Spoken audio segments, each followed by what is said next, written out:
1757 সালের 23শে জুন বাংলার ভাগ্য নির্ধারণের দিন। একদিকে নবাব সিরাজউদ্দৌলা স্বাধীন গর্বিত তরুণ শাসক, অন্যদিকে রবার্ট ক্লাইভের নেতৃত্বে ইংরেজ ইস্ট ইন্ডিয়া কোম্পানি। কিন্তু ইতিহাস বলছে এই যুদ্ধে পরাজিত হয়েছিলেন সিরাজ। কিন্তু পরাজয়টা কি সত্যিই ইংরেজদের হাতে হয়েছিল, নাকি নিজের লোকদের বিশ্বাসঘাতকতায়?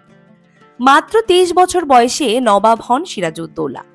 দেশপ্রেম, আত্মবিশ্বাসে আর গর্বে ভরা একজন তরুণ শাসক।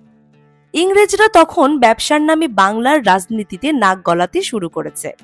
সিরাজ বুঝেছিলেন এরা ব্যবসায়ী নয়, শাসক হওয়ার খেলায় নেমেছে। তাই তিনি সাহসী পদক্ষেপ নেন। ইংরেজদের দুর্গ বানানো বন্ধ করতে বলেন আর তাদের বেড়া কেটে দেন কলকাতায়। এতেই শুরু হয় উত্তেজনা। রবার্ট ক্লাইভ তখন কলকাতায় পরাজয় মেনে নিতে রাজি ছিলেন না।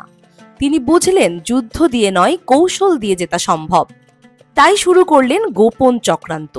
নবাবের দরবারে তখন ছিল অসন্তুষ্টি, কেউ ক্ষমতার জন্য, কেউ অর্থের জন্য ক্ষুব্ধ।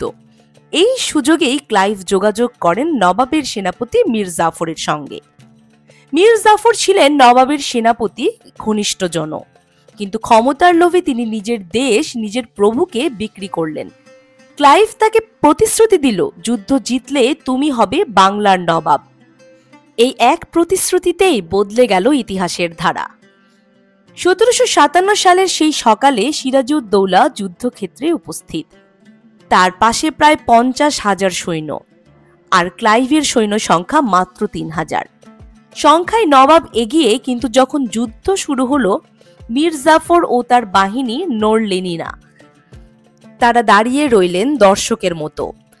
যুদ্ধের ফল স্থির হলো মাত্র কয়েক ঘন্টায়। বিশ্বাসঘাতকতার বলি হলো নবাব সিরাজউদ্দৌলা। তিনি পালিয়ে গেলেন, কিন্তু শীঘ্রই ধরা পড়লেন। 1757 সালের 2 জুলাই মীর জাফরের আদেশে সিরাজকে হত্যা করা হয়, মাত্র 24 বছর বয়সে। এক তরুণ শাসকের রক্তে শুরু হয় ব্রিটিশ শাসনের দীর্ঘ দুঃখের ইতিহাস। পলাশির যুদ্ধ শুধু এক যুদ্ধ ছিল না, এ ছিল এক জাতির আত্মসমর্পণের শুরু। সেই বিশ্বাসঘাতকতার আগুনে পুড়েছিল বাংলা, ভারতবর্ষ, এক সময়ের গৌরব।